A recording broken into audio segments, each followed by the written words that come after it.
write a fair bit of code, and specifically a lot of code in HTML and JavaScript that utilizes the Brightspace API. One way to do this is to write the code in a text editor and upload the file to Brightspace, but I found this process to be quite tedious. I counted 12 clicks. Yikes! To streamline this process, I created an editor that is built into Brightspace and uses the Brightspace API to save changes. It's an API editor for API coding. It can also edit code that doesn't use the Brightspace API.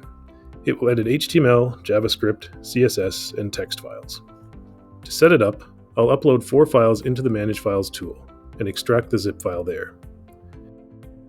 API-editor.html is the main file, and as you can see, it utilizes jQuery, the ACE library for syntax highlighting, JSZip to process zip files, and a style sheet to make it look a little nicer. Next, I'll add the API-editor.html file to my Brightspace content.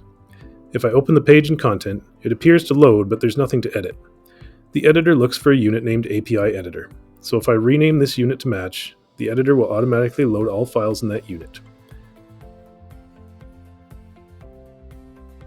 I probably don't want the editor to be able to edit itself, so if I rename this content topic to API Editor, that content topic will be excluded when the editor loads. Now I'm all set to edit my helloworld.html file.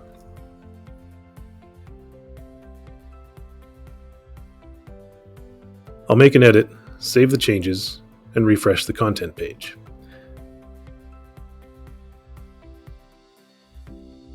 That was 3 clicks, but it gets better. I added buttons to preview the file in either a content tab or as its own standalone web page.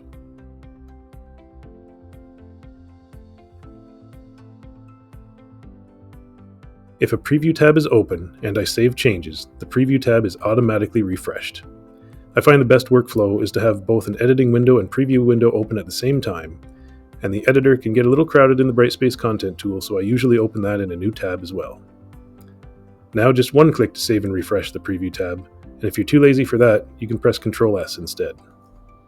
Let's take a look at the structure in Manage Files. I recommend placing each file you want to edit in its own folder. Each save creates a new copy, so you always have access to old versions, but it can get a little crowded if you don't have each file in its own folder to begin. To add a second file to edit, I'll first create a new folder to house the file and its future versions. Next, I'll create a file to edit and add that file to my content.